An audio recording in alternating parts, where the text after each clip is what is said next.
I'm going to make a series of videos on the commandments, talking in depth about some of them. The first video in this series is Should We Keep the Commandments, if you want to check that out. In this video, I will be talking about the first commandment, You shall have no other gods before me. Yahuwah is the only God we should worship. There are no other gods except for Him, and we should only honor Him. That is why it is not right to take part in the worship of idols in other religions like Buddhism, Hinduism, and the pagan religions. The reason I wanted to discuss this topic is because I think that some Christians might be breaking this commandment unintentionally. Sometimes we think we are doing the right thing and that our works aren't sin, but then Yahuwah opens our eyes and shows us that it is wrong. Obviously, false gods still exist today. Anything that replaces Yahuwah in your life is a false god and an idol. Social media, sport, movies, and even family can be idols in our lives. When we sit down and really think about what is important for us in life, we need to be honest. Is it Yahuwah or Elohim, or is it YouTube, TikTok, and Instagram? What do we occupy our time with? I've made this mistake many times as well, preferring to spend my day doing other things instead of reading the Bible and spending time with Yahuwah. This is one of the ways Satan tricks us into disobeying Yahuwah. He distracts us from the truth, using internet drama to pull us away from our Creator. Here in 1 Samuel it says, For rebellion is the sin of witchcraft, and stubbornness is as iniquity and idolatry. Because you have rejected the word of Yahuwah, he has also rejected you from being king. Being stubborn and disobeying Yahuwah is equivalent to committing idolatry. Therefore, we must be vigilant, ensuring that we keep our eyes on the right track and never veer from the path of righteousness. Another example of idolatry in this modern society is watching films that promote false gods and deities. Now, there are many examples of this. For example, characters like Thor, Loki, and Odin from the Marvel franchise. Marvel Studios took the gods from the Norse mythology and brought them to life, giving them form by having actors play them.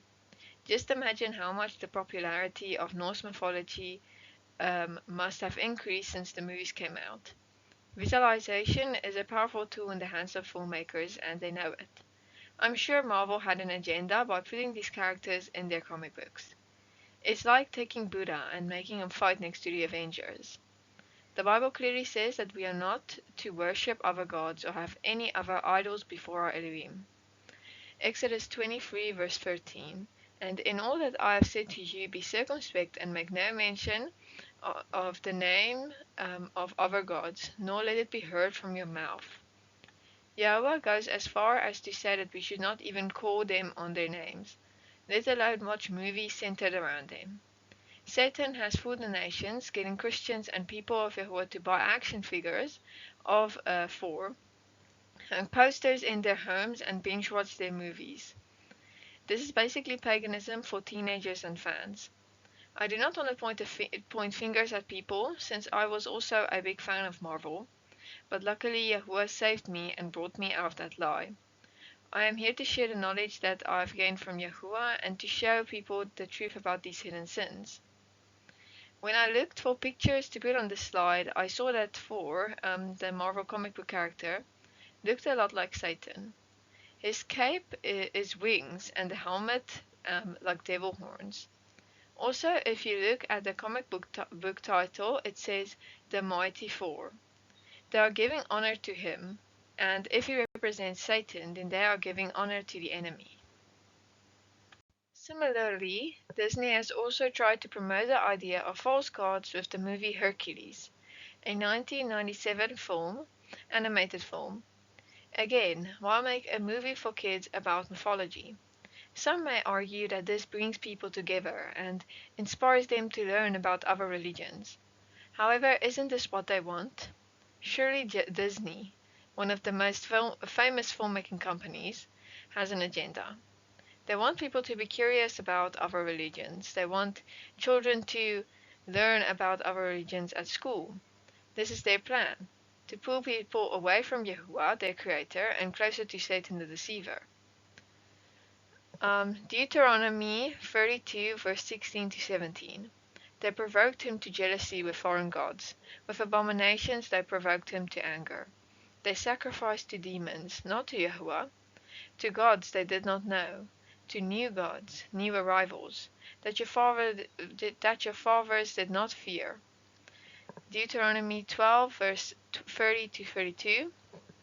Take heed to yourself that you are not ensnared to follow them, after they are destroyed from before you, and that you do not inquire after their gods, saying, how did these nations serve their gods? I also will do likewise. You shall not worship Yahuwah your Elohim in that way. For every abomination to Yahuwah which he hates they have done to their gods. For they burn even their sons and daughters in the fire to their gods.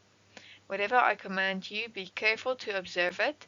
You shall not add to it nor take away from it. Here you can see that demons are false gods, gods of other religions. The devil is trying to make people uh, the devil's trying to get people used to these gods, make them like them, and he already has. Look at the rating for this movie. It has gotten a lot. It has gotten a lot of 5-star ratings. This just shows how much Satan has infiltrated people's minds and hearts, making them like wickedness and sin.